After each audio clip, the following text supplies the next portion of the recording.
Friends ನಮಸ್ತೆ, ನಾನು ನಿಮ್ಮ HK defence academy chairman. Friends ಇವತ್ತಿರೋದು ಸ್ವರಾಜ್ ಮೈದಾನ ಮೂಡುಬಿದ್ರಿಯಲ್ಲಿ. ಫ್ರೆಂಡ್ಸ್ ಇವತ್ತು ನಾನು ಪೂರಾ ಗ್ರೌಂಡ್ನ 400 ಮೀಟರ್ ಹಾಕ್ನ ಪೂರಾ ನಿಮಗೆ ಕ್ಲಿಯರಾಗಿ ತೋರಿಸ್ಕೊಡ್ತೀನಿ. ಯಾರಾದರೂ ವೀಡಿಯೋ ಹೊಸ ನೋಡ್ತೀರಾ ಪ್ಲೀಸ್ ಫ್ರೆಂಡ್ಸ್ ಚಾನಲ್ನ ಫಾಲೋ ಮಾಡಿ ಅಂತ ಹೇಳ್ತಾ, ಮೊದಲನೇದಾಗಿ ಬಂದುಬಿಟ್ಟು ಫ್ರೆಂಡ್ಸ್ ಇದು ನಿಮಗೆ ಸ್ಟಾರ್ಟಿಂಗ್ ಪಾಯಿಂಟ್ ಆಗುತ್ತೆ.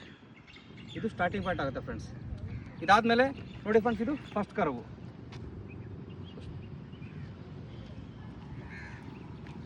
ಇದು ಫ್ರೆಂಡ್ಸ್ ನಿಮಗೆ ಫಸ್ಟ್ ಕರ್ವ್ ಆಗುತ್ತೆ. ಫಸ್ಟ್ ಕರ್ವ್ ಸೇಮ್ ಪ್ರತಿಯೊಂದು ಗ್ರೌಂಡಲ್ಲಿ ಆಗಿರುತ್ತೋ ಅದೇ ರೀತಿ ನಿಮಗೆ ಕರ್ವ್ ಇದೆ, ಯಾವುದೇ ರೀತಿ ಪ್ರಾಬ್ಲಮ್ ಇಲ್ಲ.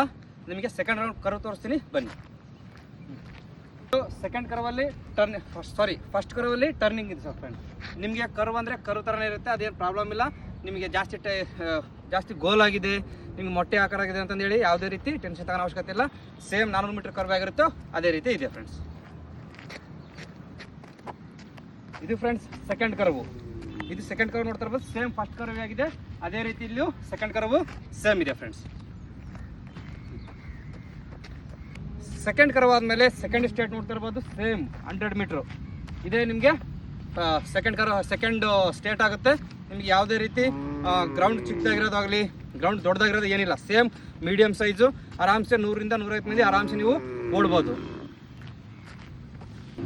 ಇದು ಫ್ರೆಂಡ್ಸ್ ನಿಮ್ಮದು ಥರ್ಡ್ ಕರ್ವು ಸೇಮ್ ಆಗಿರುತ್ತೆ. ಅದು ಯಾವುದೇ ರೀತಿ ನಿಮಗೆ ಡಿಸ್ಟರ್ಬೆನ್ಸ್ ಆಗೋ ಸಮಸ್ಯೆ ಏನಿರಲ್ಲ. ನೋಡ್ತಾ ಇರ್ಬೋದು, ಇದು ಥರ್ಡ್ ಕರ್ವು.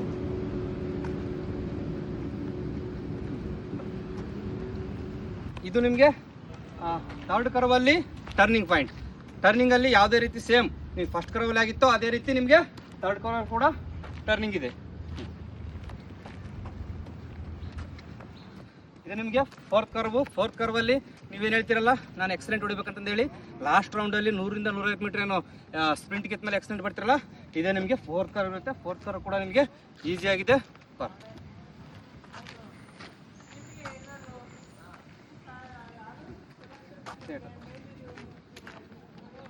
ನೋಡಿ ಫ್ರೆಂಡ್ಸ್, ಇದು ನಿಮಗೆ ಫಸ್ಟ್ ಸ್ಟೇಟ್ ಅಂತ ಹೇಳ್ತಲ್ಲ, ಅಲ್ಲಿ ನಿಮಗೆ ಸ್ಟಾರ್ಟಿಂಗ್ ಪಾಯಿಂಟ್ ಮತ್ತು ಫಿನಿಶಿಂಗ್ ಪಾಯಿಂಟ್ ಇರುತ್ತೆ. ನೀವು ಯಾವ ರೀತಿ ಓಡೋದು ನಿಮ್ಮ ಮೇಲೆ ಡಿಪೆಂಡು. ವಿಡಿಯೋ ಇಷ್ಟ ಆದರೆ ಲೈಕ್ ಮಾಡಿ, ಸಬ್ಸ್ಕ್ರೈಬ್ ಮಾಡಿ. ಜೈ ಹಿಂದ್.